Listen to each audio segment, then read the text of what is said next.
గోదావరి తీరంలోని అడవుల మధ్య భద్రాచలం అనే ప్రాంతం. ఆ ప్రాంతానికి ఖజానా వ్యవహారాలు చూసే అధికారి కంచర్ల గోపన్న. ఒకరోజు అడవిలో నివసించే గిరిజనులు ఒక విశేషాన్ని చెప్పారు.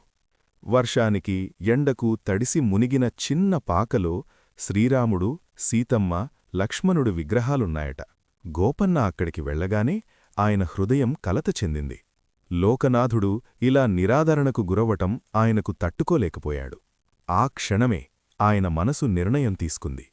ఇక్కడ రాముడికి ఒక ఆలయముండాలి అని. ఫలితమేంటో ఆలోచించలేదు.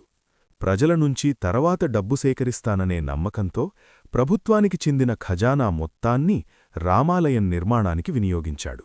కాలం గడిచింది. ఈ విషయం గోల్కొండ నవాబు తానాషాహ్ చెవినపడింది.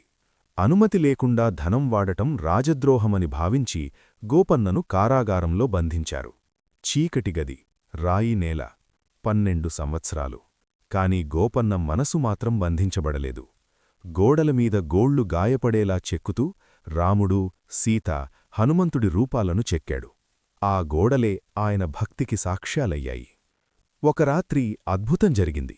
నవాబు తానాషాహ్ గాఢనిద్రలో ఉండగా అతని కలలో 2 తేజోవంతమైన అంగరక్షకులు ప్రత్యక్షమయ్యారు. వారు తమ పేర్లు రామూజీ, లక్ష్మణ్జీ అని చెప్పుకొని నవాబుకు 6 లక్షల బంగారు నాణేలిచ్చారు. గాఢనిద్రలో ఉన్నప్పుడు ఆ మాటలతో పాటు బంగారు నాణేలు అక్కడే ఉంచి అదృశ్యమయ్యారు. ఉదయం నిద్రలేచిన నవాబు తానాషాహ్ గుండె ఆగిపోయినంత పని. కలలో చూసిన బంగారం నాణేలు నిజంగానే అక్కడే ఉంది. అప్పుడు అతడికర్థమైంది, వారు సామాన్యులు కాదు, రామలక్ష్మణులే అని. వెంటనే కారాగారానికి వెళ్లి గోపన్న పాదాల వద్ద క్షమాపణలు కోరాడు. ఆయన్ని గౌరవంతో విడుదల చేశాడు. ఆ రోజునుంచి కంచర్ల గోపన్న భక్త రామదాసుగా చరిత్రలో నిలిచిపోయాడు. ఈరోజు భద్రాచలం భక్తి అప్పు తీర్చే రాముడి నిలయంగా, దక్షిణ అయోధ్యగా పిలువబడుతోంది. ఇదే రాముడి న్యాయం, ఇదే భక్తి శక్తి, ఇదే రామదాసు చరిత్ర. కామెంట్లో జై శ్రీరామని తప్పక రాయండి.